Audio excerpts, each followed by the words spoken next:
என்னங்க பிள்ளைகளுக்கு ட்ரெஸ் எல்லாம் வாங்கிட்டு வந்திருக்கீங்க போல. ஆமாம்மா, ரொம்ப நாளாக பிள்ளைகள் கேட்டுகிட்டே இருந்ததெல்லாம் அதான் இன்னைக்கு பார்த்தேன். சரி எடுத்துகிட்டு வருவோமேனு எடுத்துகிட்டு வந்தேன். எங்கே பிள்ளைகளை காணோம்?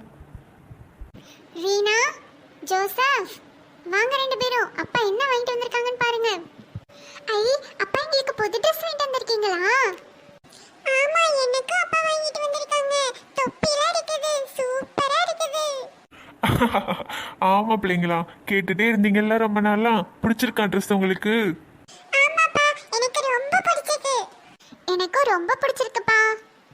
சரிம்மா, ட்ரெஸ்ஸை போட்டு பார்க்கணுன்னா பாருங்க. அக்கா, என் தொப்பி நல்லா இருக்கா? உனக்கு பிடிச்சிருக்கா பாரு. சூப்பரா இருக்கு ஜோசப். ஐயா, ஜாலி ஜாலி. சரி, நான் விளையாட போறேன், டாடா. அப்பா சூப்பரா வாங்கியிருக்காங்க ட்ரெஸ். எனக்கு இந்த ட்ரெஸ் ரொம்ப பிடிச்சிருக்கு. ரீனா, ரீனா, யாரு கூப்பிடுறது? யாரையும் காணோம். கொஞ்சம் கீழே பாரு ரீனா. ஹே, நீ யாரு? என்ன மாதிரியே இருக்க. அட போ ரீனா, உன் தம்பிக்கு உங்க அப்பா எவ்வளோ காஸ்ட்லியா ட்ரெஸ் எடுத்து கொடுத்துருக்காங்க. உனக்கு எவ்வளோ ரேட்டு கம்மியாக எடுத்திருக்காங்க. நீ என்னடானா இதையும் வச்சு ஹாப்பியாக இருந்துட்டு இருக்கிற. என்ன ரீனா நீ என்ன சொல்ற? என் தம்பிக்கு தானே வாங்கியிருக்காங்க. நான் ஏன் அவனை பார்த்து போறாம பட போறேன்?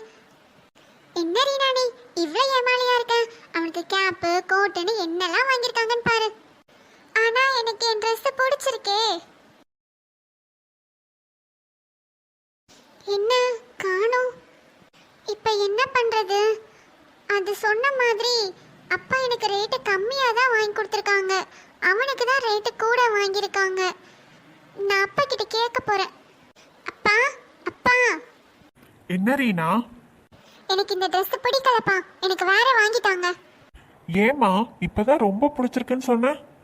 இல்ல, எனக்கு இந்த ட்ரெஸ் பிடிக்கல. இப்போ ஏன் என்ன கடை கூட்டு போய் எனக்கு வேற ட்ரெஸ் வாங்கிட்டாங்க. ஏய், என்னடி சத்தம் ஓவரா போட்டுட்டு இருக்க? என்னப்பா பிரச்சனை உனக்கு? அவனுக்கு மட்டும் ரேட்டு கூட எடுத்து கொடுத்துருக்கீங்க, எனக்கு ரேட்டு கம்மியா வாங்கி கொடுத்துருக்கீங்க. எனக்கு இந்த ட்ரெஸ் வேண்டாம், எனக்கு ரேட்டு கூடின ட்ரெஸ் தான் வேணும். அடிச்சு தோலை வச்சிரும் பார்த்துக்கோ. என்ன நீ ரொம்ப கத்திட்டு இருக்கிற? சின்ன பையன்கிட்ட போய் போட்டி போட்டுட்டு இருக்கிற? முடியாது, எனக்கு இப்பயே எனக்கு வேற ட்ரெஸ் வேணும். அவனை விட எனக்கு ரேட்டு கூடின ட்ரெஸ் தான் எனக்கு வேணும். இது எனக்கு வேணும். அவனுக்கு மட்டும் ரேட்டு கூடின ட்ரெஸ் வாங்கி கொடுத்துட்டு என்னைய போட்டு அடிக்கீங்க. எனக்கு இந்த ட்ரெஸ் வேணும். உனக்கு வர வர கொழுப்பு கூடி போச்சுடி. சரி ஏமா, பிள்ளைய அடிக்காத. எனக்கு இது ஒண்ணு வேணாம். எனக்கு வேற ட்ரெஸ் எனக்கு இப்பயே வந்து ஆகணும். சொல்லிட்டே இருக்கேன் கழுத, திரும்ப திரும்ப பேசிட்டு இருக்க நீ. அம்மா, அக்கா அடிக்காதீங்க. அம்மா, அக்கா பாவம்மா. அம்மா ப்ளீஸ் மா, அக்கா அடிக்காதீங்கம்மா. இந்த என் தொப்பி எல்லாம் நீயே வச்சுக்கோ, அழாதக்கா.